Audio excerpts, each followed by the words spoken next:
my career as a geriatric care manager, I find that there is not enough space, communal living space and community-based space for people who don't have high incomes. It's either institutional care or substandard living. So I had the idea of what would happen when people could live cooperatively like they did when they were young or in college and share space and share resources. So I began looking for a house, and it was just about a year ago today, because we closed December 5th, 2009 on these two houses. I saw the one house, and I thought, oh, this house might work, and I looked over my shoulder, and the one next door to it was for sale by the same owner, and I thought, well, it's now or never.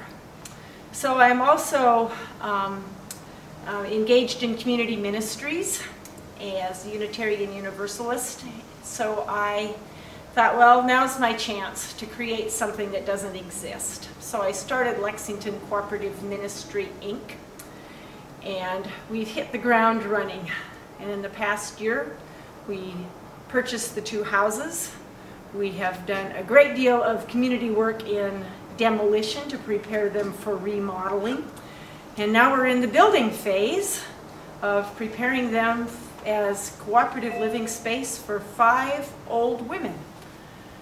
So here we are today with a roof knot on one and gutted interiors and ready to start the remodeling phase of making them new homes in old houses. When do you think they'll be completed? Well, a lot of it depends on how much money we raise, but we'd like to think by summer.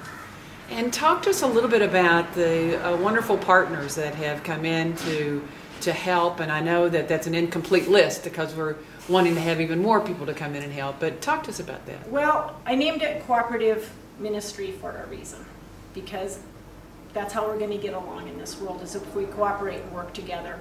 So really the first people that came to our rescue was Paul Davis Restoration and Joe. Joe came over to help inspect the houses in the process of purchasing them.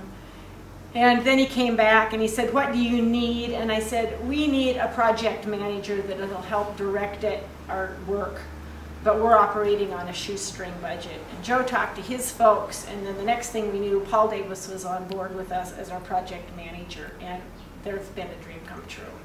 So they're helping lead this project, helping us select the appropriate subcontractors, helping us solicit materials.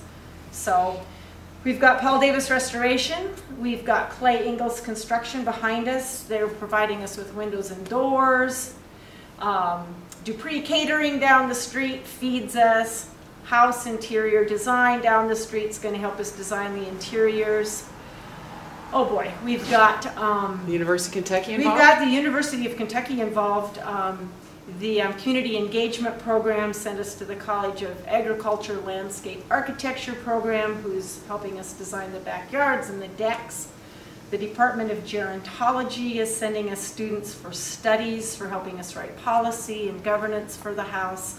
So just all kinds of folks, and a huge amount of sweat equity, donations coming from people I've never met, that people just think this is a cool project and are coming on board with us. It's great. It's really exciting.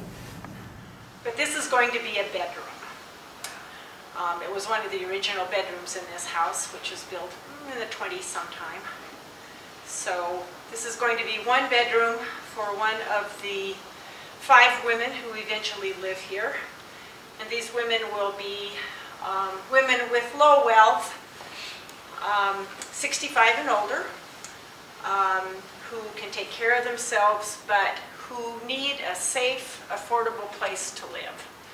So 5 women will live here and share space and resources. We'll have 5 bedrooms, 3 bathrooms, a big community kitchen, shared laundry, and lots of communal living space.